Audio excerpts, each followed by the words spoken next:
Kalau di kelas 10 setelah kita belajar tentang momentum linier, kita juga belajar tentang hukum kekekalan momentum.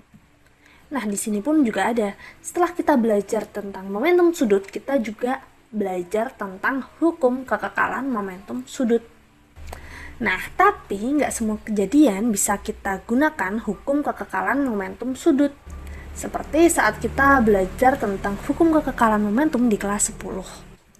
Nah, syaratnya apa? Nah, syaratnya yang jelas itu sigma F atau total gaya yang dialami oleh benda itu, yaitu pada benda yang berotasi, itu harus sama dengan 0. Nah, kuncinya di sini. Jadi, misalkan dia mengalami resultan gaya yang tidak 0 atau ada gaya luar yang kelihatan, misalnya ada gaya gesek, dia tidak akan bisa kita gunakan hukum kekekalan momentum sudut untuk memprediksi misalnya omeganya atau kecepatan sudutnya. Atau jika ada benda berputar lalu ditambahkan benda lain atau misalkan suatu benda yang berubah nilai momen inersianya kayak gitu ya.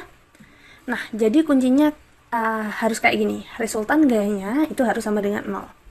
Nah, terus gimana ya? Misalkan nih, ada energi yang hilang, alias kalau tidak berlaku hukum kekekalan energi pada benda itu, alias ada energi yang keluar dari benda itu, nah kira-kira masih bisa nggak hukum kekekalan momentum sudut kita gunakan?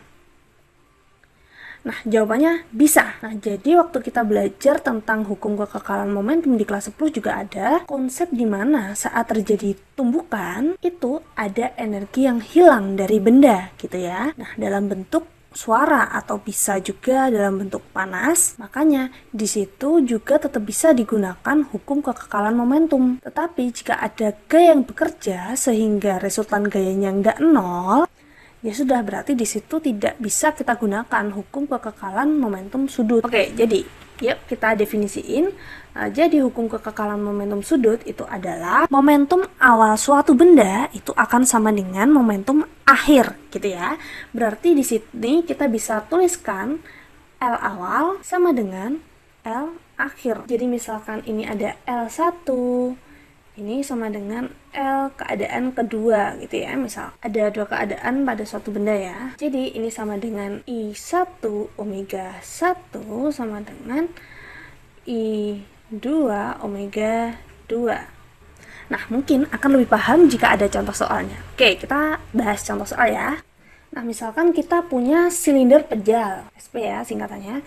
Itu sama dengan misalkan masanya itu 5 kg, kemudian jari-jarinya itu misalkan berapa ya, 0,4 meter gitu ya. Misalkan dia punya omega, jadi silinder pejalnya itu sedang berputar ya, itu dengan omeganya yaitu 5 radian per second ya. Nah, ini misalkan silinder pejal pertama ya. Nah, kemudian waktu dia udah berputar 5 radian per second, dia kemudian ditambahin lagi nih suatu massa. Jadi misalkan dia itu silinder pejal, itu dia udah muter, kemudian ditumpuk lagi dengan suatu silinder pejal baru yang dia juga muter gitu. Nah, kemudian ternyata silinder pejal kedua tuh massanya sama dengan 2 kg. Dengan jari-jarinya itu sama ya, misalkan 0,4 meter. Nah, lalu pertanyaannya, berapa kecepatan sudut setelah benda itu dikopel atau digabungkan gitu ya. Ini tuh omega 1, keadaan pertama ini yang kita cari ya. Nah, kita tahu apa itu namanya inersia untuk silinder pejal. Ini misalkan persoalannya dia itu berputar di porosnya atau berputar di tengah-tengahnya ya. Jadi silinder pejalnya I-nya itu sama dengan setengah mr kuadrat ya kan. Berarti L1 itu sama dengan L2. Nah, ini keadaannya tidak ada gaya luar yang bekerja pada dia ya. Oke, sekarang kita tuliskan L-nya itu sama dengan I dikalikan omega 1, itu keadaan yang pertama, yaitu I-nya yaitu setengah dikalikan masanya itu 5 dikalikan apa itu R kuadratnya yaitu 0,4 kuadrat. Nah, dikalikan apa omeganya berapa? 5 omega pertama. Nah, terus keadaan yang kedua yaitu dia dikopelkan atau dia mengalami pertambahan inersia gitu ya. Nah, oke, sekarang keadaan yang kedua, yaitu kita tulis setengah dikalikan masanya. Masanya berapa? Nah, tinggal kita jumlahin nih. Keadaan kedua itu penjumlahan dari ini sama ini, berarti dikalikan 7 dikalikan jari-jarinya. Nah, karena dia jari-jarinya sama, kebetulan sama, berarti kita tuliskan 0,4 kuadrat dikalikan apa? Yang terakhir yaitu omega 2. Nah, sekarang kita cari omega 2 nya gimana? Oke, sekarang kita hitung. Ini sama dengan 5 per 2, ini dikalikan ya, dikalikan 0,16 dikalikan 5, itu sama dengan 7 per 2 dikalikan 0,16, ya kan, dikalikan omega 2. Nah, oke, kita lanjutin ya. Ini kebetulan sama, berarti bisa kita coret. Ini sama 2-nya bisa kita coret karena sama.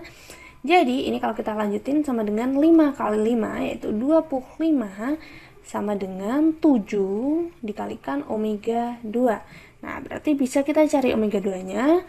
Omega 2 itu sama dengan 25 per 7. Nah, satunya apa? Radian per second. Gitu. Nah, jadi kira-kira caranya kayak gitu ya. Konsepnya untuk mencari perubahan inersia itu menyebabkan perubahan kecepatan sudut pada suatu sistem atau pada suatu gerakan rotasi. Nah, jadi itu contohnya.